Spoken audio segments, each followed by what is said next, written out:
肌肤都向往年轻美丽，缺一不可，针对完美无瑕的你所需的一切。随着现代科技技术的发展，爱多美肌肤保养的4大科学技术，再加上2大革新技术，历年的研究下，6大技术所诞生的艾诗洛特真颜系列，为了肌肤的活力，在大自然中萃取得到的高浓度天然萃取物，安抚岁月痕迹，找出肌肤困扰，针对问题点有效的改善。透过创新技术萃取出的精华，安抚岁月痕迹的肌肤科学，所有女性的梦想，美好的梦想。现在肌肤闪耀的时候到了，超乎你期待的，我们的技术又更上一层楼了。这是肌肤的渴望，技术一直在进步。艾诗洛特真颜化妆水，艾诗洛特真颜浓缩精华液，艾诗洛特真颜精华液，艾诗洛特真颜乳液，艾诗洛特真颜眼霜，艾诗洛特真颜营养霜。21世纪爱多美生命科学技术的结晶，爱多美艾诗洛特真颜系列。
吹拂、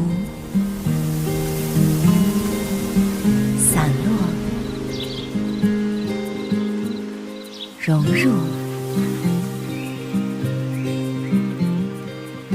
感受到来自桂竹萃取液和白槐树枝萃取液的清爽，包覆水分，赋予肌肤满满活力。通过韩国科玛 B&H 结合高纯度提炼技术及高效的保湿能量，锁住肌肤水分的天然保湿成分，爱多美保湿3件套。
让我来告诉你爱多美鱼油软胶囊的故事。在同时拥有火山和冰河的地理环境中，阿拉斯加冰冷且纯净的海域中，生存着各式各样的海洋鱼类。其中这条叫 Alaska Pollock， 因为位于食物链的底层，少了重金属汞等有害的环境影响。爱多美愿为您守护健康生活，制作出来自阿拉斯加的爱多美鱼油软胶囊，一天2颗胶囊，蕴含700毫克的 EPA 和 DHA， 以严谨的精致技术减少鱼腥味，而且胶囊尺寸小于一般胶囊，易吞咽，可以安心使用哦。添加维生素 E， 帮助维持成分稳定，确保食用到品质优良的鱼油。每日2颗，方便使用。为了您更好的生活质量，快来体验爱多美鱼油软胶囊。爱多美，关爱您的生活。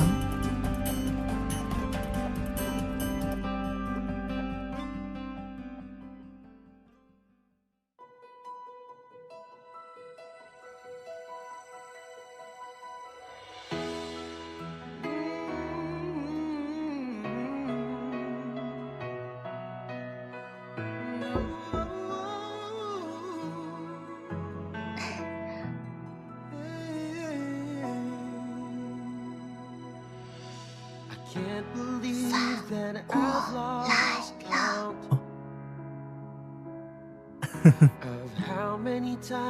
吓到你了吧？我故意的。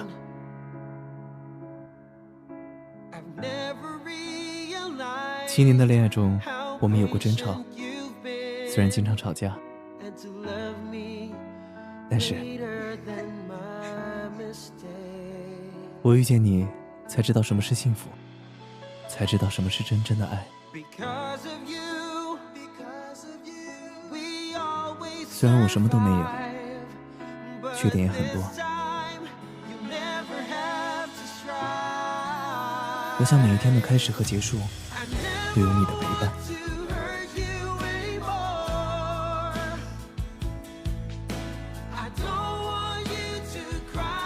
你愿意嫁给我吗？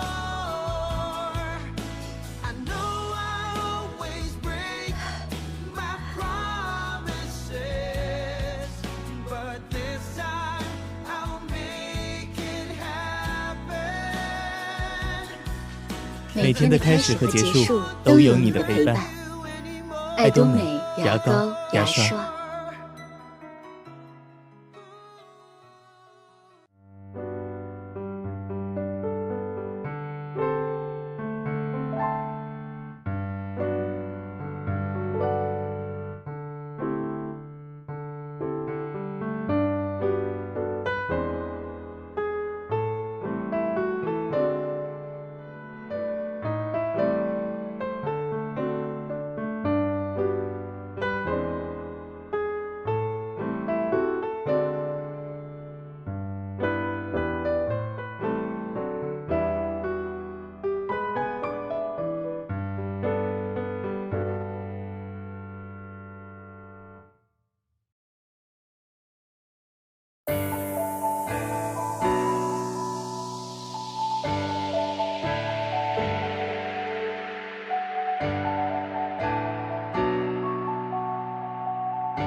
亲爱的爱多美家人们，大家早上好！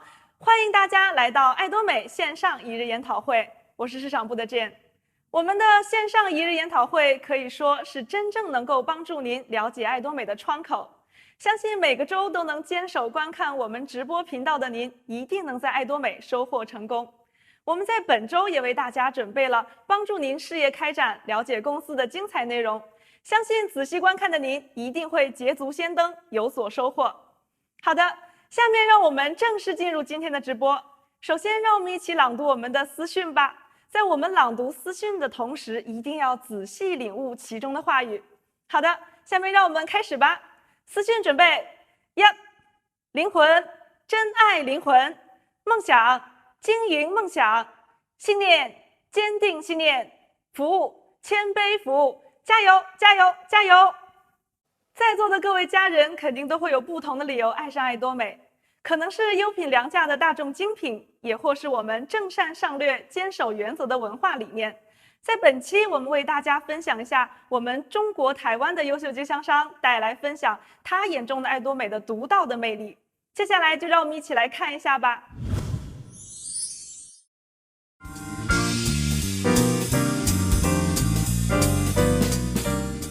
今天来为大家做公司介绍。我想今天大家来到这个地方，目的是为了追寻成功。那么成功公司的背景重不重要？好，那我们今天呢就来好好的了解一下。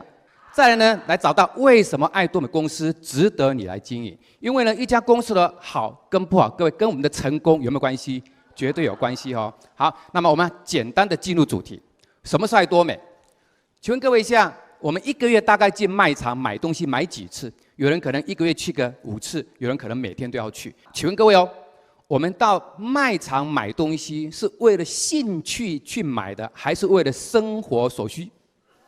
那既然是为了生活所需，那代表我们每一个人是不是一定会消费一些日常生活用品？那么有消费就代表有人把钱赚走，对不对？好，那现在呢，我们换个地方来消费，就可以把钱拿过来，让大家重新的分配，这样好不好？好，所以爱多美其实严格讲起来，就是一个网络超市的概念。因为我刚刚说喽，所有卖场的东西，爱多美几乎有没有？有哈。那我们只不过是换个地方消费，就有一个什么？一个事业的机会。所以呢，我们今天来了解，就是找到一个想要强烈的经营爱多美的理由。好，各位，我们看到图片，这个图片里面呢，有一个人。背着黄袋跟车袋，辛不辛苦？很辛苦。我觉得了哈，大部分的人生活上大概都是黄袋、车袋，还有呢，可能小孩子的教育费用背得我们都喘不过气来。那么，如果我们按照我们现有的生活的模式这样子不断的下去，各位，我们有没有改变的机会？没有。好，这个时候如果你愿意把你家的产品换过来，那么可能我们的生活、我们的命运就做过改变喽。我们可以脱离什么房贷、车贷的压力，我们可以让一家人过得很幸福，这样好不好？好。那么再来呢？我们上班到65岁，各位我们红人这个会碰到什么事情？叫做退休。退休的时候，代表我们的月薪没有了，我们只剩下什么？劳退。那各位，请你思考一下，如果你真的60岁退休，你的劳退大概领多少钱？平均啊，大概是15000的上下。那各位想想看，15000上下要过个安稳的养老生活，容不容易？不容易。那各位，你看看另外一张图片，它是不是年轻的时候、中年的时候、老年的时候花的钱都不一样，对不对？什么阶段花的钱最多？老年。可是那个时候刚好我们没有收入了，那不是很惨吗？所以如果我们本身我们的财力不够，我们的积蓄不够，那么我们的老年人的生活所碰到的一些问题会交给谁？我们的小孩。所以呢，有一本书叫做《老后两代同款》，这本书在写什么？就是呢，当我们年纪大的时候，我们没有钱，我们变成是小孩子的负担。那如果小孩子不是超厉害的人，跟我们一般人一样，很正常，月收入大概4-5万，各位，请问他的负担会怎么样？很重。所以本来是应该互相支持的家人，会变成亲情的破产。那么这些会造成怎么样？你的生活品质下降。所以呢，如果我们老后没钱，会两代同垮。各位，我们希望发生这种事吗？不希望。那经营爱多美有没有机会让你翻身？有哈。好，那各位，如果你年纪已经大了，你在年轻的时候有没有跟你的另外一半说，我会带你环游世界？可是那个梦想都还没有实现，对不对？好，来，那我们今天来到这边研究一下喽。如果爱多美确实在短短的3年到5年可以让你翻身，那可不可以实现你年轻的承诺？有。好，那各位有没有找到你在爱多美经营的理由了？有哈。好，那么要经营理由，当然决心很重要了哈。这个故事是这样子的：忽略了证据会错失良机。英特尔各位听过吗？跟台积电等等级的国际公司，听过哈？好，那么它在1970年代，它的所谓的一个记忆体晶片的市场是 No.1， 没有人可以跟它打拼。好，那么在1980年代的时候，日本呢开始有人在做这些东西，于是呢，英特尔的客户就跟英特尔的客户就跟英特尔的老板讲说，人家日本的产品哦比你们的好呢，稳定性比你们好呢。你知道他怎么回答吗？哎呦，你们这些客户是为了降价，为了给我怎么样？把那个价格压低，特意把这个假消息放出来，他不重视这个讯息，不重视这个证据。可是过了一段时间，日本的市占率记忆体晶片从30%到60%，这个时候呢，英特尔的老板发觉，不对劲了呢，事态严重了呢。可是来得及吗？来不及了。所以他说了一句话：我因为一时的疏忽，错失了这个市场。那么这件事情，我觉得应该这么说了哈。如果一个人抱持着瑕疵的想法，那么就很可能忽略或者扭曲已经摆明的证据。各位听懂这个意思吗？如果一个人有瑕疵的想法或理论，就很可能扭曲或忽略了已经明摆着的证据。各位，爱多美的证据好不好？可是还是很多人把它怎么样扭曲、忽略，对不对？好，今天以下的时间，我们好好的探讨一下，我们的这个认真的研究爱多美的证据好不好？来，首先第一个，证据在哪里？爱多美加入要不要入会会？有没有首购？有没有大家最讨厌的每个月重销？没有，所以每一个人在这边经营爱多美有没有压力？没有压力吧？好，第二个，我们的品质各位用过了，觉得怎么样？超好的，对不对？价钱呢？吓一跳。我相信很多人当初接触爱多美的时候，因为被价钱吓到不敢用的，有没有？有啊。所以代表什么？我们的品质这么优良，价钱这么低廉。那请问各位，消费者如果证实这个产品的价格跟品质这么好之后，会不会移动到爱多美这个平台？会不会？会，这就是我们的机会喽。好，再来呢，我们提供一个网络创业的机会，让消费者也可以透过分享来创造事业。好，那第二个，如果我们的产品的品质没有比卖场好，价钱没有比它便宜，我们有竞争力吗？没有。那所以呢，各位你思考个问题：爱多美在台湾名列第几？第7。那各位思考个问题喽：短短的几年，我们又没有重销，又没有每个月的责任额，产品又这么便宜，为什么业绩会扶摇直上？答案就一个而已啊，就是因为你的品质很好，价钱很便宜，消费者买单。所以各位，我们做的事业就让每一个消费者都买单。那这样我们有没有竞争力？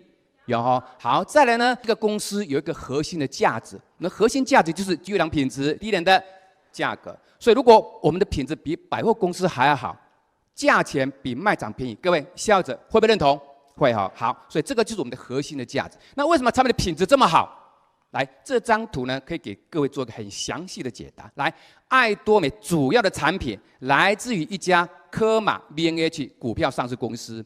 那么，因为认识爱多美，就认识科玛 B&H 背后的2个机构，一个是韩国原子力研究院，一个是科玛公司。那么，韩国原子力研究院没听过，好，那很多人对科玛不了解、不认识，那没关系，各位，我们去百货公司1楼走一圈。把那个专柜的名牌看了一遍，你印象当中名牌很多的产品都是科玛公司制造的，那代表科玛公司的制造的水准好不好？好哦，好。那现在我们的产品有了科玛的技术，又多了一个韩国原子力研究院的研发的技术。那么各位，你想想看，这个产品是不是透过爱多美行销全世界？那么这个产品的品质会不会优于单独韩国科玛公司生产的世界名牌？会不会？会哈，所以呢，我们的品质、低廉价格就创造了大家自发性的购物。各位，我们以前给他打电话，要买东西了呢，对不对？那现在我们需不需要打电话跟我们伙伴跟他催业绩？不用吧，他们会做一个动作，什么动作？产品没有了就自发性的购物，这个是我们制胜的关键哈。好，那么现在呢，各位，我们提供几个证据跟各位做参考。那么你呢，用科学的态度来分析一下喽。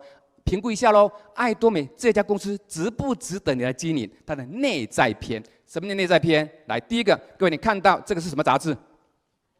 财务杂志。好，来，你上网去搜寻财务杂志的封面人物，会看到能够上财务杂志封面人物的有哪些人？马云，对不对？川普、贾伯斯，还有呢，脸书的创办人等等，都是世界顶尖的公司。那我们公司的老板可以上这个封面杂志，代表爱多美公司这家企业，各位是不是？第一个一定是优质的企业。那我们如果可以跟随一个优质的企业，对我们来说有没有一个经营上的安全感？有。好，那这个财务杂志里面呢，它论述的2个重点是这样子的。他说呢，爱多美的竞争力的秘诀是严格控制产品的品质。这样会不会大大提升我们产品的竞争力？会哈。再来呢，严格控制管理的成本，这样会大大的降低产品的价格？会哈。所以我们的核心价值在哪里？就是品质一定是一流，价钱呢绝对是最低廉。那这样对我们的经营者来说，是不是一个比较好的利器？好，那再来呢，我们看看在2017年的4月5号，韩国的公共电视台有一个专题在报道爱多美，它的标题是什么？叫做爱多美公司超高速成长的秘诀。好，各位，爱多美几年成立的？2009。各位，这是几年？2017。好，各位，短短几年哦，我截图2张。第一张图上面的，各位，你有没有看到里面有一个叫做92%这个数字？好，这个数字代表什么含义？他们的调查结果是，爱多美公司真正经营的人只有几%？8%，剩下的92%都是实际在消费爱多美产品的自动消费者。所以呢，各位，我们的市场的利基是建立在哪里？消费者。好，各位，你看下一张，有没有看到那个安利的那个马库？有哈。好，这个新闻是这样讲的：我们爱多美呢，在成立第4年之后呢，就已经名列全韩第2大，仅次于安利公司。那这样代表我们的成长的趋势好不好？好哈。所以各位，请你现在思考个问题。如果你要经营一家公司，是要经营一个成长缓慢的呢，还是成长陡峭上升的？陡峭上，那是哪一家公司？爱多美。所以好好的思考这个条件是不是一个内在篇？好，那经营一家公司，各位经营者的理念重不重要？重要。那我们的董事长常常在谈一句话，叫做“我们是正善上略的公司”。各位，什么叫做正善上略？因为只有正直跟善良的心态，才是最佳的经营战略。我们有没有去批评别人？没有，我们纯粹是用一个善良的心态在经营爱多美。那各位想想看，如果这样子老板的心态是这么好的，那我们是不是可以获得更好的一种安全的保障？好，那么外在篇是什么？刚刚讲的内在咯，那我们看看外在的趋势咯。各位，网购是不是目前世界购物的主流？那既然是，那我们现在是不是站在主流的风头上？好，所以我们每一个人都知道，以后的购物，大家的行为的改变会偏向哪里？网购，而不是实体店面。好，那为什么我们是一个值得去耕耘的一个企业？是因为我们做的是日用品的行业。各位看出来爱多美值得你经营的外在篇了吗？所以这个市场是不是我们大家每天都要用的？那才是我们最好的一个媒介喽。好，那这个是一个别人的统计，各位试看看喽。我们每一个家庭，不是个人哦，一个家庭每个月在卖场或药局买的费用大概多少？人家调查说平均是6000块了哦。好来，那如果一个月6000块，一年12个月是72000。那如果我们活到80岁了，这个家庭这样的话，对不对？3代加起来80岁，大概要花多少钱？576万呢。各位，这个是有去无回的。所以呢，以前是谁在赚这个钱？财团。现在我们一起来，好不好？好。那么现在呢，再给各位一个观念喽。爱多美要不要推销？不用推销，我们只做个动作，什么动作？叫做分享。好，那么只要把产品的好分享出去，每个人都有分享的天性吧。我相信我们都分享过哪家牛肉面好吃，哪个店好看，对不对？就这个动作而已哦，做的结果会让我们怎么样？就创造一份事业了。你觉得这样好不好？好哦，好。那么这个事业呢，爱多美有3个文化必须大家去认识的，一个叫原则中心，一个叫共同成长，一个叫分享文化。简单的说，原则中心就是为世人普遍的价值，对不对？大家一起站在一个平等线上一起经营。那共同成长呢，就是厂商成功，会员成功，全体资源也成功。好，就创造大家都成功。那什么叫分享的文化？公司会实现公正的、均衡的分配，我们会向弱势的团体伸出援手。那这张官网里面有这一张资料，各位你把它找出来看一下。它里面写的爱多美共同成长的文化当中，有一个叫做增强协力厂商的竞争力以及持续投入资源。这里面谈到几个重点：一，来，我们跟厂商签约的时候，各位我们有没有先预付货款给厂商？那么厂商把货交给爱多美，有没有最短的时间我们把货款交给厂商？那这样来讲的话，厂商有没有经营上的经济的压力？没有。那这样来讲的话，他可不可以给我们更好的价格的回馈？有哦。好，那厂商呢也会负责每年定期做产品的检测。如果这个产品是不好的，我们公司可不可能会不会？会哦。好，那什么叫做顾客的成功？各位，我们是不是顾客？我们提供好的产品，低廉的价格，让大家来消费。只要你用到好的产品，便宜的价格，你有没有成功？我们达到省钱，是不是成功？是哈。好，再来呢，我们要经营这份事业，公司帮你架构了很好的平台。我们有没有一个研讨会？有没有成功学院？只要你能够持续的参加，就可以把这个事业做好。那这样各位经营爱多美事业容不容易？容易哈。再来，我们有没有公益路跑？有哈。好，我们的所谓的分享，就是把我们的这个我们拿了一些的收益，我们去做一个社会的贡献。那么公益路跑应该大家很多人都参加过，对不对？来，明年就要参加。要哈。好，希望大家一起参加，因为呢，我们每一次的参加，我们都把所有的费用平均的分摊给需要的单位，让他呢透过这样的费用产生一个他们的学校，比如说弱势团体的一个价值。好，再来呢，我们有没有很多的地方办理捐血活动？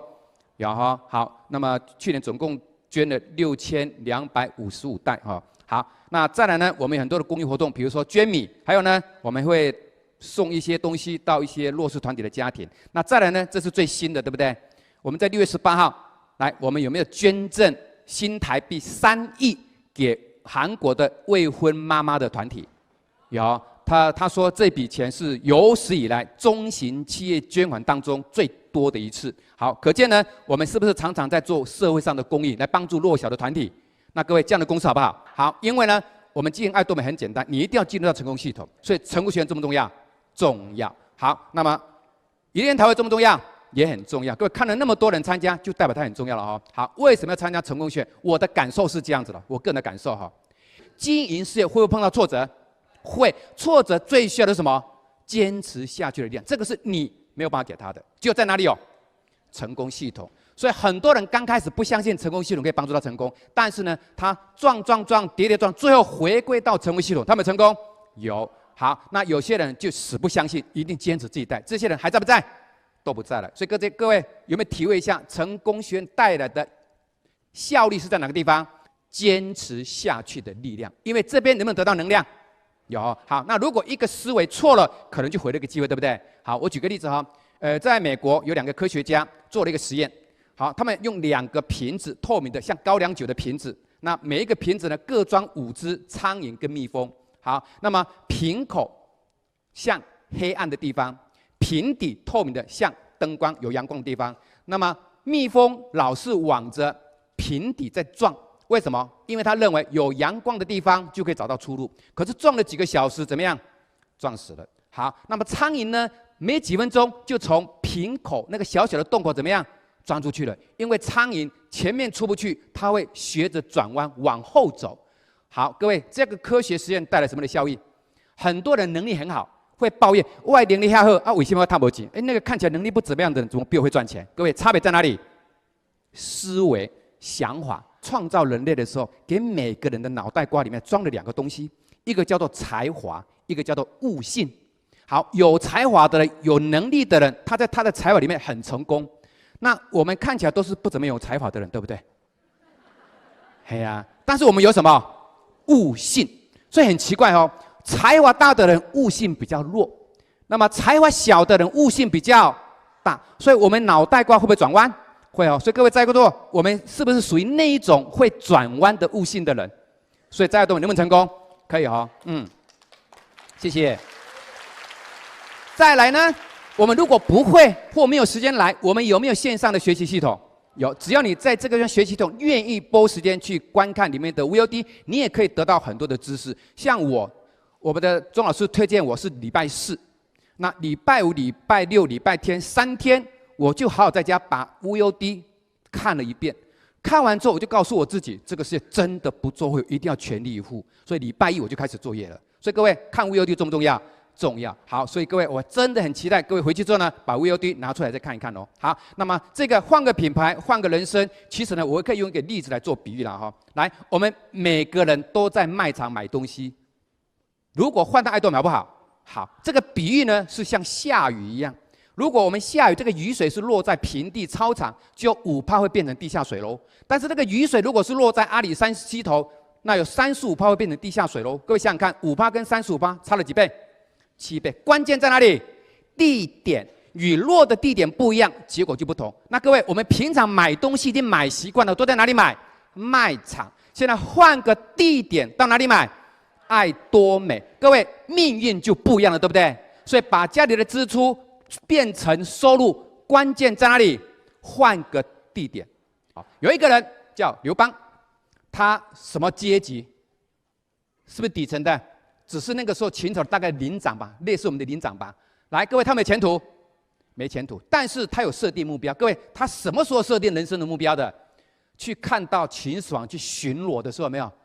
大举的阵仗，让他震撼到，讲了一句话，什么话？大丈夫当如此也。那个时候他设定目标，要成为什么？皇帝啊，要跟秦始皇一样啊。于是呢，他开始设定目标，怎么样？斩白蛇起义，对不对？力抗项羽。各位，他有没有成为汉朝第一个皇帝？有。各位，每一个人都是平民，都是没有什么才华的人，但是透过目标的设定，再经过努力，会不会成功？会。所以我相信每一个在爱多美的人，我们都不是特别有才华的人，但是我们有什么？悟性。我们可以设定目标，然后3年、5年，每一个人可不可以在自己的祖先上名列一个我是富有的第一代？可以吧？因为我们现在都不是富有的第一代，所以呢，希望大家在爱多美都可以成功。谢谢。感谢分享。说到爱多美的大众精品战略，可能在座的各位家人们都并不陌生。能体验到高品质的产品的同时，价格还非常超值，这也是让我们收获全球近1000万爱用者的奥秘。那么在这个环节，我们邀请了我们的爱用者分享了他们对产品的体验分享。接下来就让我们一起来听听看吧。大家好，我是来自泉州美品优具服务中心的会员。那今天跟大家分享呢，爱多美的舒爽洗发露哦。因为我本身头皮比较容易出油，用了很多国内外的品牌的洗发露，一直都没有得到改善。但是在一次的朋友聚会当中哦，我的好朋友他知道我的头发很容易有出油的状况，所以他推荐了我这个爱多美的洗发露。我想说，这个牌子在国内那时候还没有看到，在去年的时候，那我用了之后，觉得这个洗完头发之后，我突然觉得好久没有感觉到头皮有那种头皮会呼吸耶，哇，真的是太舒服了。洗完之后，我觉得这个应该是我找了好久我要的这个洗发露就是这一款了。那很推荐，如果说头皮容易出油的朋友，真的你用上它，我相信你一定会跟我一样会喜欢上它哦。爱多美的产品，我们强调的就是物美价廉。那也在这边跟大家分享，爱多美的产品除了洗发露以外，在商城上面的每一款，相信大家都会爱上一款就用一款哦。以上是我的分享，谢谢大家。大家好，我是倩倩，来自广州。大家好，我是花未眠，来自广州。那么巧，缘分呢？太能装了。其实我们是认识多年的邻居啦，我们就隔着一条街。对。那么其实我了解爱多美呢，是在去年我去到倩倩家里，我发现她家满屋子的爱多美的产品，我就在想，倩倩，你平时用产品也是很高要求的一个人，特别有要求。那么为什么要把这些产品全换成爱多美的呢？所以我就忍不住的拿来体验了很多，我发现我越体验越喜欢。那么我现在也是爱多美的爱用者哟。对啊，都被种草了。是的，我们现在通过我们的分享呢，也有越来越多的邻居啊，都开始用我们爱多美特别优品娘家的商品了，并且还加入了我们快乐分享的这个行列，真的非常非常的开心。倩倩，你有没有发现现在秋天到了，然后天气好干燥？对。那么很多人都会有这个头痒的问题，我今天在路上也看到很多人忍不住都在抓头，然后那个头皮屑也会随之掉下来，掉了很多。对对对，特别的尴尬哈。对，你说到这个问题了，我刚突然想到，坐地铁的时候，我周围那位朋友，他的肩膀上都是白花花的一片，真的好想，就忍不住想给他拍一拍。我也看到了。那其实我以前呢也是有这样子的尴尬，所以我去到了很多那个头皮护理的中心啊，也花了不少钱，但是他没有给我解决到根本的问题。那么这一次爱多美这个护发的洗发水它上架的时候，我是第一时间把它抢回来的。然后我用了1个月之后，我觉得还挺不错的哟。对呀，我之前经常听你说要去到养发又去养发，最近好像确实没怎么去了哈。看来不仅省下来一笔钱，并且给你解决了很大的这么一个问题。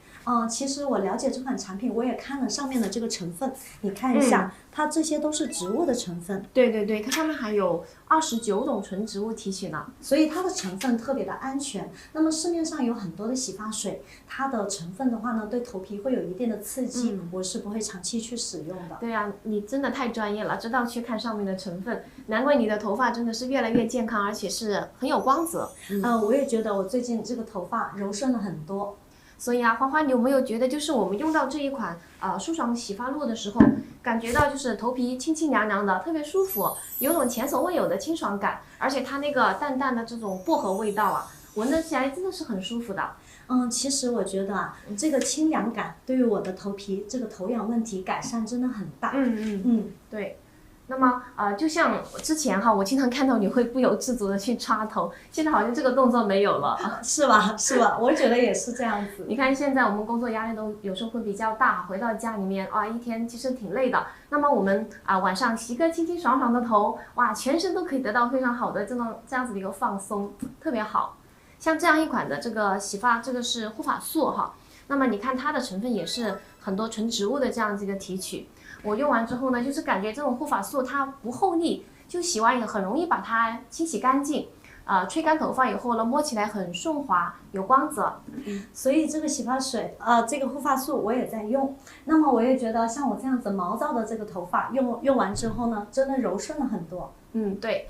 特别是像洗发水啊、沐浴露啊、牙膏啊这些产品，它都是直接接触到我们皮肤的。如果这些成分不好了，它真的是不太安全。所以呢，我们一定要为自己啊，还有家人慎重的选择这一些日用品。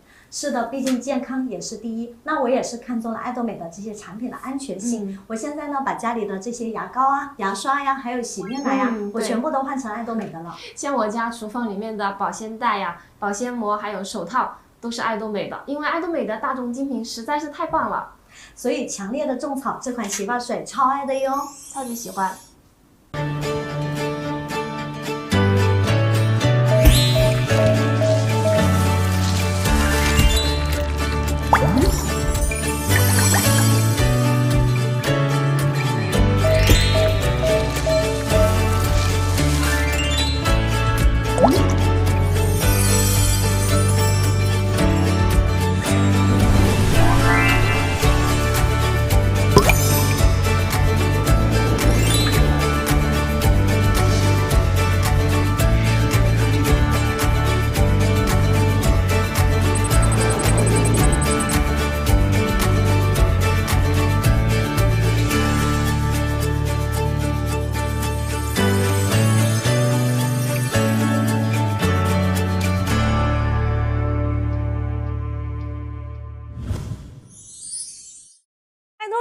仅是您身边的网上购物平台，也可以说是您的事业平台。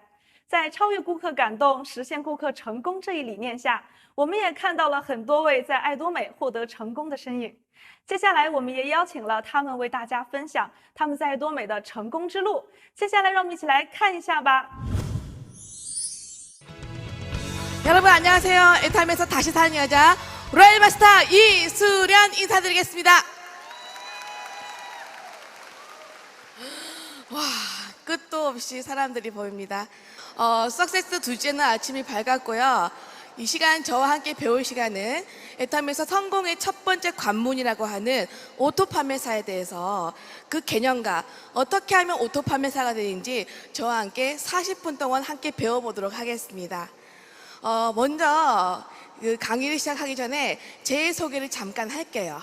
저는 작년에 애터미에서 연소득 3억 5천만 원을 받았습니다. 와우. 와우. 이렇게 엄청난 소득을 받았던 제가 애터미 하기 전에 전직이 무엇이었을까요? 1번 교사, 2번 보험 판매업, 3번 주부, 4번 학생. 무엇이었을까요? 딩동댕 학생. 학생인데 그것도 유학생이라는 거죠. 근데 제가 어디를 유학했냐면 마이너스 37도 러시아라는 곳입니다. 사람들이 이렇게 추운 러시아를 왜 갔냐고 묻는데 저는 어릴 때부터 정말 특별하게 살고 싶다는 생각을 했어요. 남과 다른 삶을 살고 싶다는 생각을 했어요.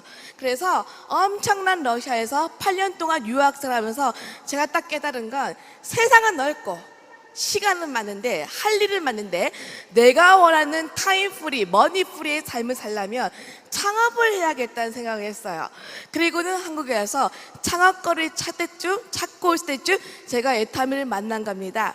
애타미는 무점포 무자본으로 내 손 안에 플랫폼을 소유하는데 이 플랫폼에서 전 세계의 사람들이 구매를 한다는 거예요. 그래서 제가 이 젊음을 애타미 플랫폼에 내가 결단하고 투자해야겠다 해서 열심히 했습니다. 인맥도 없고 영업력도 없지만 열심히 하다 보니까 저도 10개월 만에 오늘 같은 오토 판매사가 돼서 매달 200만 원이 따박따박 들어왔고요. 저는 젊은 제가, 능력도 없는 제가 이렇게 많은 소득을 버는 것도 너무나 놀랍지만 더 깜짝 놀라는 것은 제가 이미 애타미로 11개국을 다녀왔다는 겁니다. 전 세계를 다니면서 많은 사람에게 희망을 전하는 글로벌 리더가 됐고요. 세상에 이런 일이나 가능한 이런 일이 왜 저한테 일어났을까요? 저는 제가 선택했던 이 직업의 성격에 있다고 생각합니다. 제가 왜 애타미에 있다고요? 직업을 구하기 어려워서? 아니죠. 저는 특별하게 살고 싶으니까. 대부분의 사람들이 본인의 노동과 시간을 바꿔서 돈을 벌죠. 저는 부자들처럼 돈을 벌고 싶었어요. 그런데 많은 분들이 이렇게 말합니다. 총장님, 저도 이런 플랫폼을 소유했는데 이런 일이 생기지 않던데요? 당연히 생기지 않죠. 이분들이 뭘 해야 나한테 안정적인 소득이 들어오는 거예요? 이분들을 오토 소비자로 만든다는 거죠. 자, 오토 소비자. 이분들이 특징이 있죠. 신제품 나오면 일바로 써보고요. 체험도 하고 좋으면 회원도 등록하고 소개도 한다는 거죠. 그래서 오토 소비자가만 있으면 우리가 오토 판매사가 되고 내가 월 고정 200이 계속 나오면 나도 일 한번 알아보겠다는 사람이 생겨야 생기지 않아요? 생기죠. 그래서 오토 판매사까지 하면 완벽한 성공의 첫 관문이라고 얘기를 한다는 겁니다. 그래서 본격적으로 오토 판매사가 어떻게 되는지 그 개념을 한번 배워보도록 하겠습니다. 어떻게 만들지 그 방법과 그 순서를 배워보도록 하겠습니다. 1번 제품의 애용. 네트워크 마케팅은요 철저한 체험 마케팅입니다. 양심이 있기 때문에 애타미는 내가 써보고 좋은 거를 얘기하게 돼 있다. 아무리 내성적인 분이라도 내가 써보고 반하면 입을 뗀다 안 뗀다 입을 떼게 돼 있어요. 3번 그런데 어떤 분은요 총장님 저는 말을 못해요. 말하지 마세요. 말도 못하는 게 말하지 마세요. 애타미는요 내가 써보고 달라진 것을 자랑한다. 진짜로 고수는 내가 달라진 것을 자랑한다는 거죠. 제가 얼마 전에 태국 갔는데 천만다행히 태국은 몸매보다 피부더라는 거죠. 태국 사람 어떤 사람 좋아해요? 막 허연 사람. 제가 허옇거든요. 제가 지나가니까 전부 다 저를 보고 피부가 왜 그렇게 좋아요? 제가 뭐라고 합니까? 화장품 하나 바꿨을 뿐인데. 그러니까 내가 변해서 사람들이 입을 때면 내 머릿속에 이런 물건 전달해야겠다. 그런 사람이 떠올라요? 떠오르지 않아요? 떠오르죠. 자, 이제 그 사람을 우리가 이렇게 종이에 적는 겁니다. 그것을 명단 작성이라고 부른다는 겁니다. 참고할 것은 사업을 할 사람이 아니에요. 제품을 바꿔 쓸 사람. 팁을 드리자면 유능한 사람이 아니라도 열정적이고 긍정적이고 가까이 있는 사람을 먼저 적는다. 이 명단을 가지고 이제 우리가 해야 될 작업이 있어요. 초청 작업을 하는 겁니다. 초청은 두 가지로 나눌 수 있습니다. 첫 번째, 제품으로의 초청, 써봐. 두 번째, 세미나로의 초청, 들어봐. 자, 애터미는 이제 써봐, 들어봐, 써봐의 단순한 일의 반복입니다. 제품으로 초청, 써봐. 원래 쓰던 마트를 애터미로 브랜드 체인징 한다는 겁니다. 많은 분들이 물어보십니다. 아니, 애터미가 세일즈가 아닌데 왜 자꾸 애터미 제품을 전하라고 하십니까? 자, 물건을 파는 것이 최종 목적은 아니에요. 하지만 물건이 들어가면 유발되는 효과가 있죠. 체험을 합니다. 체험을 해서 관심자가 나오게 됩니다. 그리고 소개도 나오고 부업자도 나오고 사업자가 나오면서 조직이 구성이 되는 거예요. 그런데 보세요. 애터미가 이 과정을 생략하고 막바로 비즈니스를 전하기에 이게 어려운 구조일까요? 쉬운 구조일까요? 어려운 구조예요. 애터미 수익 구조가 가입비 월간 유지가 없기 때문에 막바로 돈 된다 말하기가 어렵다는 거죠. 하지만 내가 당장의 제품에 반해요. 당장 소득이 되지 않아도 내가 제품을 바꿔 쓰더라 쓰지 않으라 쓴다는 겁니다. 회장님께서 애터미 제품을 전달하는 팁으로 특징으로 말하고 효과로 팔아라. 그건 무슨 말이냐면 애터미 제품은 전문성으로 전하는 것이 아니고 진정성으로 전하더라. 왜죠? 여러분, 애터미 제품이 대단한 어려운 제품을 파는 게 아니죠. 매일매일 쓰는 생필품을 파는 거예요. 여기서 팁은요, 소비자가 듣고 싶은 얘기를 해주는 겁니다. 애터미가 10년 동안 1조 원의 누적 매출을 기록한 경이로운 제품 하나 있어요. 뭔지 아세요? 좋은 해모임 뭐라고 전달하시겠어요? 한국원자력연구원 8년 국제 프로젝트 NK스의 사이토카인 단기 전국 백자가. 이렇게 하면 상대가 깜짝 놀라요. 어떻게 해야 돼요? 언니, 이거 먹어봐. 피곤이 싹 사라져. 나 얼굴 봐봐. 탱탱하지. 앱솔루트. 이렇게 말하면 얼마나 좋아서 이 말 하겠지 하죠. 여러분, 우리가 전하는 세일즈의 정의는 내재되어 있는 소비자의 니즈를 현실로 끄집어내주는 일이 세일즈라고 해요. 내재되어 있는 소비자의 니즈. 자, 그러면 내재되어 있는 소비자의 니즈, 필요성을 우리가 알려면 뭘 해야 될까요? 앉았다고 하면 막 애터미 하던 앵무새 학법 좋아요, 안 좋아요? 아니죠. 우리가 뭘 해야 상대의 필요를 알 수 있습니까? 경청을 해야 돼요. 그래서 듣고 말하고 더 고수는 듣고 말하고 또 뭘 한다? 상대가 말하게끔 한다는 겁니다. 뭐냐면 이거 하나 팔아서 돈벌이의 대상으로 만들겠다는 것이 아니고 좋은 것을 준다는 주치 같은 마음으로 애터미 제품을 전달하면 전달이 절대 어려운 일이 아니라는 거죠. 결국 신뢰를 충분히 쌓은 사람 안에서 자, 이번 세미나로 초청을 하는 겁니다. 세미나 초청. 자, 그런데 우리 애터미 일이 특별한 왕도는 없어요. 하지만 가장 조직이 빨리 구축되려면 조직이 구축되는 현장 세미나로 앉히는 거예요. 이 초대가 쉬워요, 어려워요? 쉬워요, 어려워요? 초대가 어려운 이유는요, 내가 말을 안 하기 때문에 초대의 양이 작거나 또는요 평소에 쓰는 나의 화법에 문제가 있을 수도 있다. 혹시 아직도 이렇게 초대하는 분 있어요? 부담 갖지 말고 한번 시간 내주세요. 겁나 부담된답니다. 그렇게 하면 안 돼요. 제가 초대를 하는 콤보 3단계 그 팁을 알려드릴게요. 여러분 앞으로는 초대는 딱 깔끔하게, 당당하게, 그 다음에 지속적으로, 그 다음에 끈질기게 하십시오. 당당하게. 초대를 당당하게 해야 될 이유가 있어요. 만약에 우리가 30초 안에 상대를 사로잡아야 한다면 내가 유익을 주는 존재를 알린다는 거죠. 여러분 이제 좀 이렇게 초대하지 맙시다. 시간 있으세요? 이렇게 하지 마세요. 이건 진짜 좀 하지 맙시다. 시간 없으세요? 없죠. 여러분 영업에서는 질문형보다 청류형이 훨씬 효과가 있다. 들어보세요. 이것 좀 건네주세요. 이것 좀 읽어주세요 하면서 스킨십하면 상대는 나로 모르게 리드를 당한다고 생각하는 겁니다. 그래서 앞으로 여기 석세스 초대할 때 시간 있으세요? 눈을 피하지 마세요. 눈을 피하면 상대가 우위에 올라갑니다. 그런데 째려보면 안 되죠. 미소, 스마일, 웃어야 됩니다. 자, 그런데 처음 본 분한테 이렇게 얘기가 좀 부담스럽죠. 그때는요, 자, 어떻게 하냐면 양일택일 두 가지를 던져준다는 겁니다. 들어보세요. 월요일 좋아요, 수요일 좋아요, 수요일도 좋겠죠. 수요일 좋아요, 금요일 좋아요, 금요일도 좋겠죠.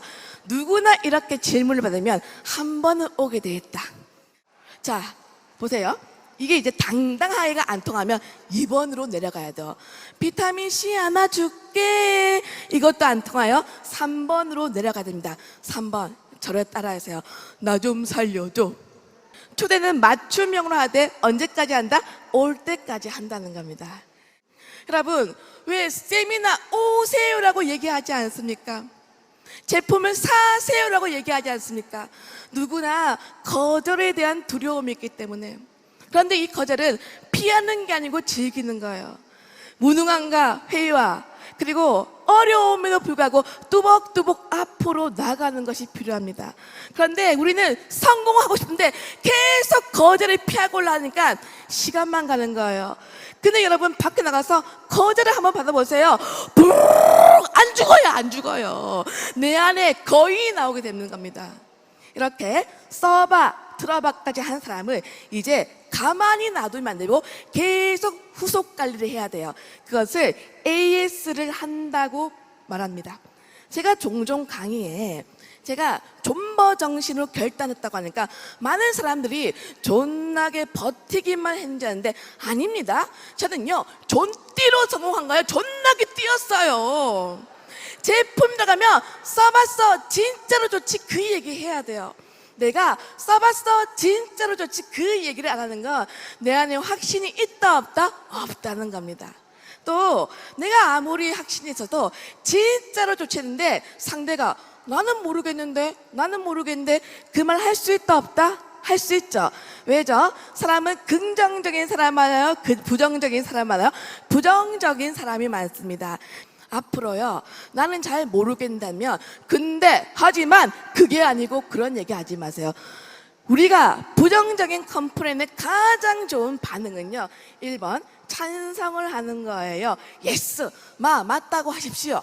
두 번째는요 리피트 상대가 한 말이 똑같이 따라해라. 이걸 미러링 효과. 똑같이 따라하면 상대는 인정받았다고 해서 마음을 여는 거예요. 그리고 3번 엔드.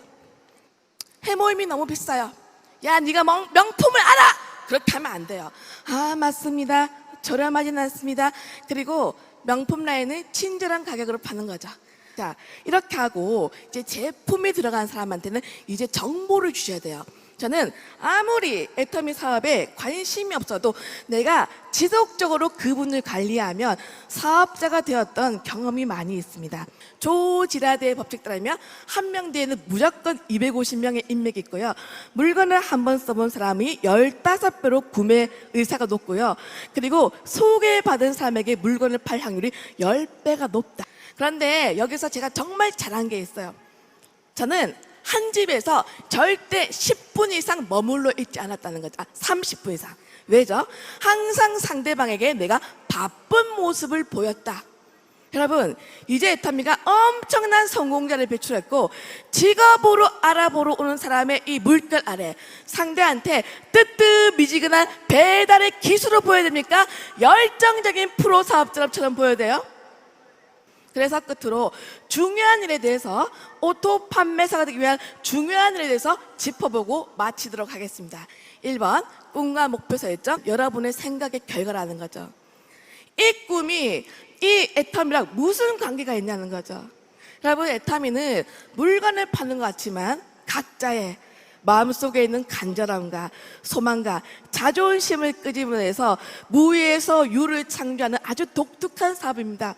자, 이 꿈에 시간이 더한 이제 목표 설정을 하셔야 돼요. 자, 목표. 수치화를 한다는 거예요. 자, 우리가 가야 될 첫 번째 목표가 어디라고요? 오토 판매사죠. 저는 그런 분에게 작은 목표를 늘려가라. 그리고 결과보다 과정의 목표를 세우라고 얘기하고 싶습니다. 어떻게 해요? 보세요. 나는 무조건 5명을 만나서 거절을 받겠다 결단하는 거예요. 자, 이제 이 목표를 우주에 외치는 겁니다. 왜? 말에는 각인력과 흡입력이 있으니까. 연말까지 오토 판매사 됩니다! 이 외침을 누가 먼저 들어요? 내가 듣고요, 뇌가 듣고요, 손발이 움직이는 겁니다. 나만의 목표가 있어야 내가 발전이 있다. 두 번째는 결단을 한다는 거죠. 우리 애터미가 일 자체가 어려운 게 아니에요. 한 번도 해보지 않은 일에 안에서 우리가 익숙하지 않은 겁니다. 이해는 성공자처럼 우리가 생각한다는 거죠. 대부분의 성공자들이 긍정적으로 하겠다, 주도적으로 하겠다, 그리고 대가 지불을 서슴없이 하겠다고 하는 겁니다. 왜 이게 중요할까요? 우리가 하고 있는 네트워크 핵심은 리크루팅과 복제입니다. 무슨 말이냐면 계속 사람이 들어와야 되고 그 사람이 머물러야 돼요. 동의하십니까? 자, 그러면 사람들은 어떤 사람 좋아해요? 밝은 사람 좋아합니다. 스마일, 입꼬리 짝짝 찢어보세요. 내가 웃어야 되는 거예요. 여러분, 이제 애터미를 하겠다고 결단했다면 좀 기분 관리를 하세요. 기분은 생각의 결과죠. 자, 자주 화가 난다. 그분은 생각이 부정적이다, 긍정적이다? 부정적이라는 거죠. 또 언어 관리를 하세요. 아유, 기분 나빠.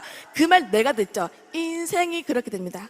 저는 여러분이 때로는 부정에 처할 수 있다는 걸 이해합니다. 하지만 그것을 5분 이상 넘기지 말 것. 탁월한 유전자를 이기는 것은 끊임없는 좋은 마음 습관입니다. 두 번째, 주도적으로 한다. 저는 애터미가 주는 가장 큰 유익이 무점프, 무자본으로 누구나 이 플랫폼을 준다는 거예요. 그런데 상당한 자발성을 요구합니다. 그런데 이 좋은 도구로 많은 사람이 아직까지 남의 사업, 너의 사업처럼 해요. 끝으로 대가 지불하겠다. 무슨 말이냐면 아무리 애터미가 쉬워도 성공은 쉽지 않다는 걸 인정하자는 거죠. 하지만 이 대가 지불이 우리에게 주는 엄청난 유익이 있죠. 수많은 대가 지불이 다 끝나면 우리한테 뭐가 생겨요? 스토리가 생기는 겁니다. 엄청난 경험과 실력이 생기는 겁니다. 제가 지나고 났더니 제가 애터미에서 어려웠던 시련은 모든 것들이 엄청난 실력이 되었고 나를 힘들게 했던 모든 사람들은 스승님이었다는 제가 결론이 있습니다. 그러니까 여러분의 사업 덕에 멋지게 성공하시길 빌겠습니다. 끝으로 아무리 강조해도 지나치지 않는 시스템, 세미나를 강조하고 마치도록 하겠습니다. 많은 분들이 아직도 아니 총장님 배달하기도 바쁜데 왜 자꾸 들었던 것도 들으라고 해요. 여러분, 내가 말하지 못하고 설명하지 못하는 건 아는 게 아니에요. 또 듣는 것은요 지식의 축적만을 위함이 아닙니다. 계속 듣죠. 들음이 지식이 확신, 확신이 무엇으로 연결돼요? 열정으로 연결돼요. 이런 강의장은 열정, 성공 DNA가 둥둥 떠다니는 곳입니다. 여러분, 사람들이 축 처진 배추한테 쪼인할까요? 열정적인 반짝반짝 별한테 쪼인할까요? 이 열정 가지고 누구나 오토 판매사가 될 수 있습니다. 멋진 삶을 사시기 원하면서 저의 오토 판매 강의 여기서 마치겠습니다. 감사합니다.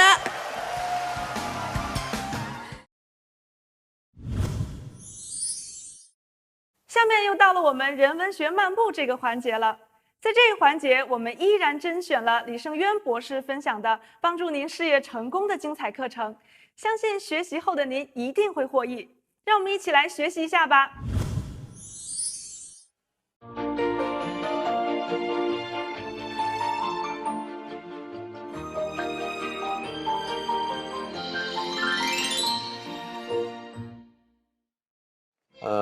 애터미 회원 여러분 안녕하십니까? 오늘은 유령 정체라는 제목으로 말씀을 드릴까 합니다. 우리가 고속도로를 달리다 보면 정체 구간이 반드시 있습니다. 그런데 그 정체 구간에서는 그 정체가 일어날 만한 이유가 있습니다. 예를 들면 접촉사고가 일어났다든지 또는 도로 공사나 도로 청소를 한다든지 또는 다른 노선과 합류하는 지점이라든지 이런 어떤 이유가 있어야 되는데 전혀 이유가 없이 정체가 일어나는 구간, 그걸 유령 정체, 팬텀 트래픽 잼이라 이렇게 부릅니다. 그러나 이유가 없는 것 같은 유령 정체도 과학적 이유가 있다고 하는 겁니다. 그 이유는 뭐냐 하면은 어떤 이유로 한 차가 감속을 하게 되면 뒤따라오던 차는 추돌을 하지 않기 위해서 역시 브레이크를 밟으면서 감속을 합니다. 이것이 계속 파동을 일으키면서 뒤로 확산되어서 맨 뒤에 오는 차는 아예 고속도로상에 서버리는 현상이 나타나는데 이게 바로 유령정체입니다. 그럼 문제는 감속이 언제 일어나는가 하는 거예요. 대개의 경우 차선 변경과 끼어들기 때문에 나타난다는 겁니다. 자, 이것이 이제 유령정체가 일어나는 물리학적 이유입니다. 그런데 독일의 교통공학자들은 고속도로라고 하는 것은 많은 차가 한꺼번에 제속도로 달리게 하는 서비스 제품이라고 봅니다. 그런데 고속도로가 아무리 좋아도 고속도로의 서비스 의지를 결정하는 것은 운전자들의 운전 태도라고 결론을 내립니다. 예를 들면 우리 경부고속도로 같은 경우에 설계가 시간당 2200대가 제속도로 지나갈 수 있도록 설계가 되어 있답니다. 그런데 1900대가 넘으면 그때부터 유령정체가 나타난다는 거예요. 1900대가 넘으면. 그러니까 설계는 2200대인데 1900대가 넘으면 정체가 나타나요. 왜? 그 중에 누군가 끼어들었다. 그래서 계속 뒤로 가면서 늦어져서 유령정체가 나타난다는 거예요. 자, 그러면 이것이 유령정체가 일어나는 물리학적 이유인데요. 그 뒤에 뭐가 작용하고 있느냐 하는 거예요. 그 뒤에 어떤 과학적 원리가 작용하고 있는가 하는 거예요. 첫 번째, 심리학적 이유입니다. 그러니까 내가 1차선으로 달리는데 1차선은 막히는데 2차선이 빨리 빠지면 나만 손해보는 것 같은 기분이 들고 나만 바보가 되는 것 같은 기분이 들어서 빨리 빠지는 2차선으로 끼어든다는 거예요. 그러면 그 차선도 막히고 다른 사람이 3차선으로 끼어들고 그러면 그 차선도 막히고 다른 사람이 4차선으로 끼어들면 그 차선도 막혀서 온 차선이 다 막혀버리는 그런 현상이 나타난다는 거예요. 나만 손해를 보지 않으려는 생각을 모든 사람이 가지고 있기 때문에 모두 다 손해본다는 그런 결론입니다. 그래서 교통과학자들은 결론을 내립니다. 느리게 가는 것이 빠른 것이다. 느린 것 같지만 그게 빠르다. 제속도로 그대로 달리면 이게 이론적으로 물 흐르듯이 가게 돼 있어요. 그런데 더 빨리 가기 위해서 끼어드는 바람에 유령정체라는 정체 현상이 나타난다는 겁니다. 그러면 애터미 사업에서도 이런 현상이 나타날 수 있습니다. 아니, 다른 라인, 형제 라인, 아니, 다른 사람들은 굉장히 빨리 직급 상승을 하는 것 같은데 나만 늦어, 나만 늦는 것 같아요. 회사에서 하라는 대로 원칙 중심으로 하다가 사람 중심으로 하다가 나만 늦어지는 것 같아. 그래서 베팅도 하고 유인하기도 하고 누구누구 몰아주기도 하고 그러면서 직급 마케팅으로 돌아서. 자, 그런데 그렇게 해서 직급 도전, 이른바 도전이라고 하는 걸 해서 직급이 상승했다고 합시다. 그래서 얻는 게 무엇이고 잃는 게 무엇인가를 생각해 봐야 됩니다. 우선 얻는 것보다는 잃는 게 훨씬 많아요. 어거지로 직급이 올라갔기 때문에 그 직급에 상응하는 리더십도 갖추지 못하는 게 태반입니다. 가장 큰 것은 파트너들의 신뢰를 상실했다는 점입니다. 입으로는 사람 마케팅을 해야 된다고 강조하면서 결국 자신의 문제가 닥치니까 직급 마케팅, 돈 마케팅을 하게 되면 앞으로 그 사람이 아무리 거룩한 말을 해도 파트너들은 믿지 않습니다. 여기서 유령 정체가 일어나는 거예요. 그렇게 되면 너도 나도 그걸 하게 되면 시스템이 망가져 버려요. 애터미 시스템이 망가져 버려요. 그리고 파트너들이 백업 해주지 않는데 어떻게 다음 직급에 정상적으로 올라가겠냐는 거예요. 더 늦어져 버려도. 사실 직급이 빨리빨리 상승하지 않는 것은 가장 큰 원인은 소비자 군단이 늘지 않기 때문입니다. 부대, 병사들의 수는 그대로 있는데 장교의 계급만 올려준다고 해서 그 부대의 전투력이 늘어나는 것은 결코 아닙니다. 그 부대의 전투력이 늘어나려면 병사들의 수, 병력의 수가 늘어나야 돼요. 자, 그래서 애터미 사업에서도 유령 정체가 일어나지 않도록 하기 위해서는 회사에서 강조하는 원리 원칙을 지키셔야 합니다. 그게 가장 빠른 거예요. 다시 말하면 독일 교통과학자들이 이야기한 것처럼 느린 것 같은 것이 가장 빠르다. 그러니까 나 혼자 규칙을 어기고 나 혼자 베팅을 하고 나 혼자 유인행위를 하고 나 혼자 누구누구 몰아주기를 하고 하면 좋아요. 근데 그걸 제지하지 않으면 모든 사람들이 그걸 따라하게 된다는 거예요.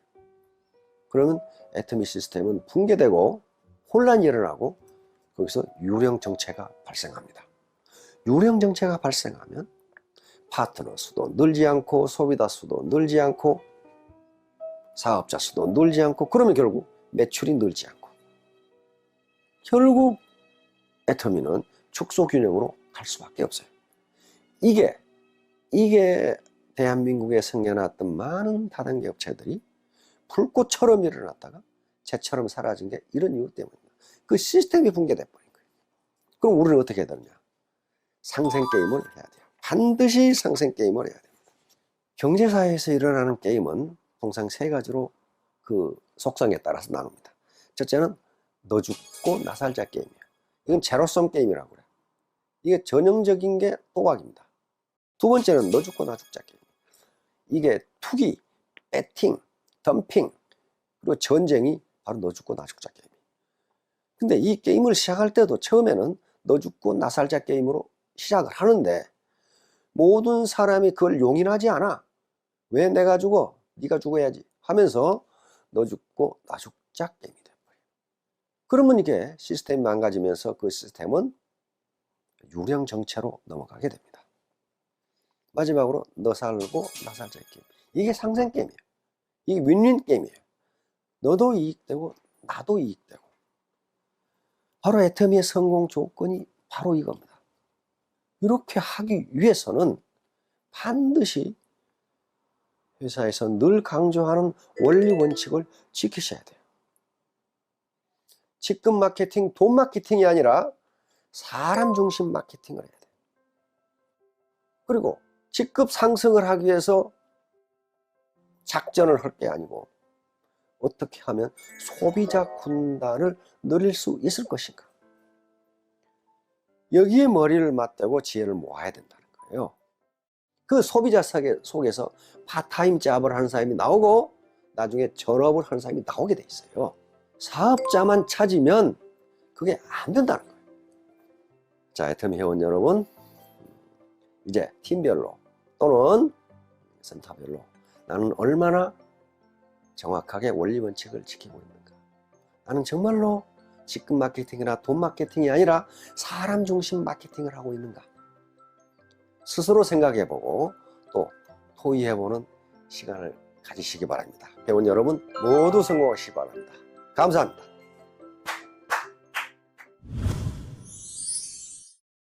在本期，我们真的是为大家准备了很多帮助您事业成功的干货内容。接下来，我们邀请了在爱多美诞生的全球第2位首席营销总监来为大家分享他在爱多美取得成功的秘诀。下面就让我们仔细聆听一下吧。 안녕하세요. 오늘의 성공 시크릿은 과거 많은 남자 이덕우의 성공 시크릿입니다.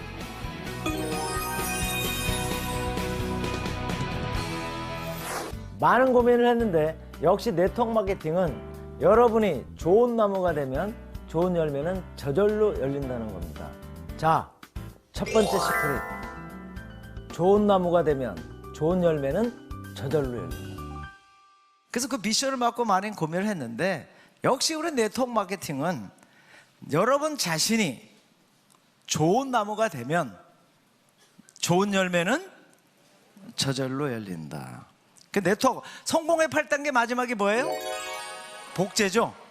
복제란 말은 영어로 duplication입니다.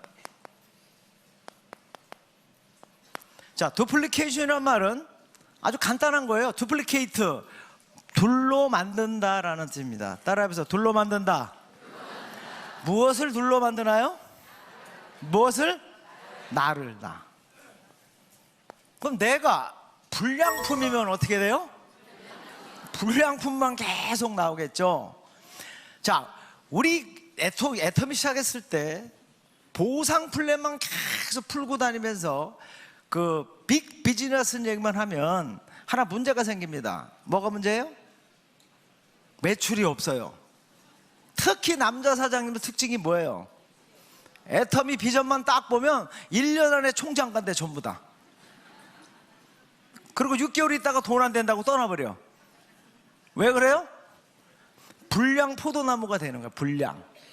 열매가 열리는데 소비자가 없어. 그러니까 매출이 없어. 그럼 뭐가 없어요? 수당이 없고. 그럼 뭐라고 그러더나? 돈 안 된다 그러고.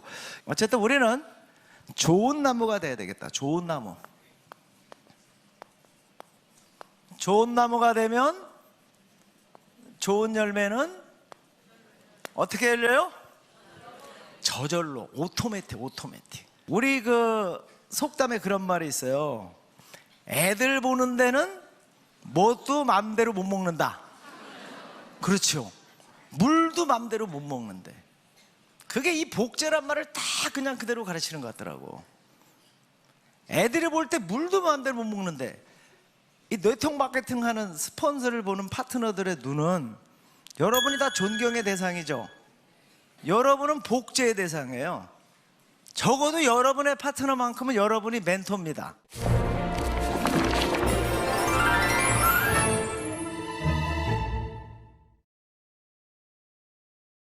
지금 이 영상을 보고 계신 여러분들은 누군가의 파트너도 되지만 또 누군가의 스폰서님일 겁니다. 여러분들이 좋은 나무가 돼야 파트너도 좋은 나무로 복제가 되겠죠. 변화는 나로부터 시작합니다. 그런데 좋은 나무가 된다는 게 그렇게 쉽지는 않죠. 하지만 감사하는 마음만 있다면 우리는 좋은 나무가 될 수가 있습니다. 두 번째 시크릿, 감사하는 마음을 지녀라. 첫 번째로 감사해야 되겠다. 감사해야 됩니다. 감사를 하면은 스폰서가 아무리 나한테 못된 짓을 했더라도 용서할 수 있어요, 없어요? 용서할 수 있어요. 감사하면은 열정이 생기는 거예요. 열정. 자, 우리가 이 정보를 받았는데 누구한테 받았죠? 스폰서를 통해서 받았죠. 그러니까 스폰서는 비난의 대상이 돼야 돼요? 감사의 대상이 돼야 돼요? 우리 박사님이 항상 말씀하셨지만 우리들은 전부 다 반팽이에요. 근데 파트너들은 여러분이 뭐가 되길 원하죠? 슈퍼맨이 되길 원하죠. 사업자도 탁탁탁 갖다 앉히고 매출도 팍팍 일으키고 G급도 팍팍 올려주고 그런 스폰서였으면 좋겠죠? 아닌가? 여러분들은 그런 거 안 바라나 봐요? 응? 하지만 우리는 반팽이잖아요. 나도 반팽이니까 스폰서가 반팽이임을 감사해야 되겠다. 또는 파트너가 스스로 성장하는 다운라인이 되면 좋겠죠. 알아서. 하지만 후원을 아무리 해도 성장을 잘 해요, 못해요? 속 터져, 안 터져? 그러니까 스폰서 가슴은 뭐가 된대요? 수통이가 되죠. 하지만 그 파트너가 이 세미나 와서 앉아있을 때 뒤에서 얼마나 가슴을 졸였어요. 어떻게 하기를? 이 사업을 결정해서 하기를. 그랬으니까 파트너에 대해서 감사해야 돼요? 모자람을 질책을 해야 됩니까? 감사해야 되겠죠.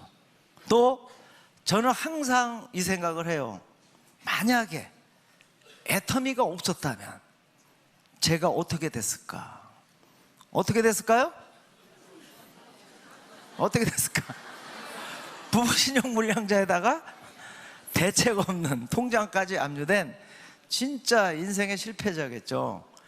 우리 자식들이 저한테 더 이상 가문의 피해를 주지 마세요. 그 대상밖에 되지 않았을 거예요.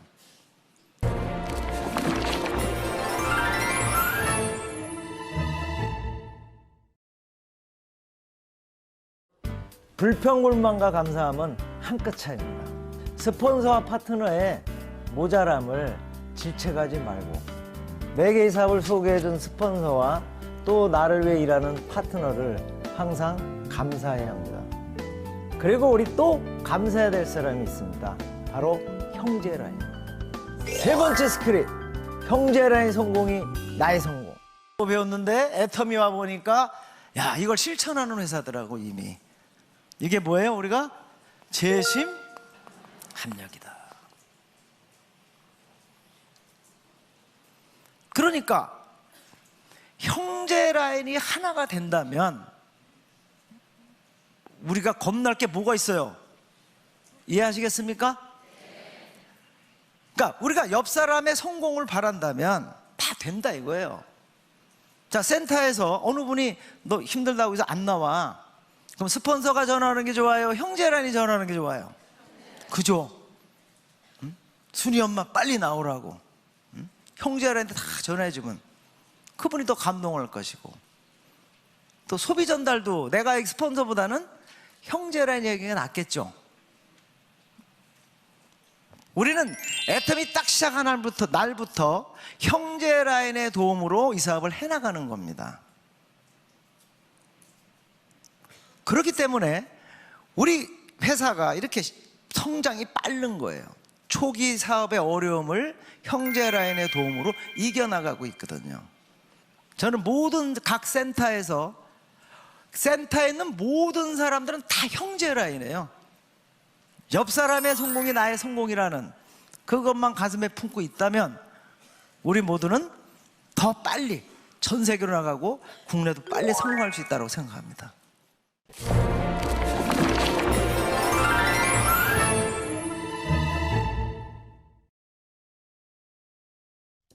우리는 서로를 충분히 도울 수 있고 감사할 수 있다고 생각합니다. 여러분의 파트너가 필드에서 지치고 힘들었을 때 가장 먼저 생각나는 스폰서가 되십시오. 그리고 그 모습이 복제가 된다면 2017년은 여러분의 해가 될 것입니다. 지금까지 이도구의 성공 시크릿이었습니다. 감사합니다.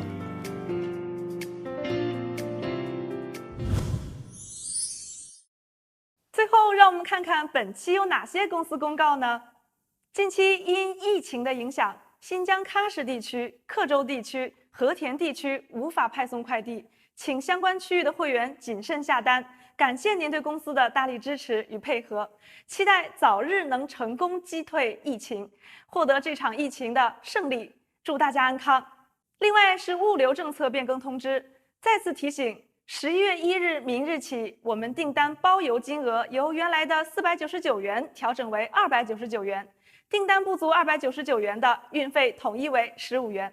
好的，以上就是本期的主要内容了。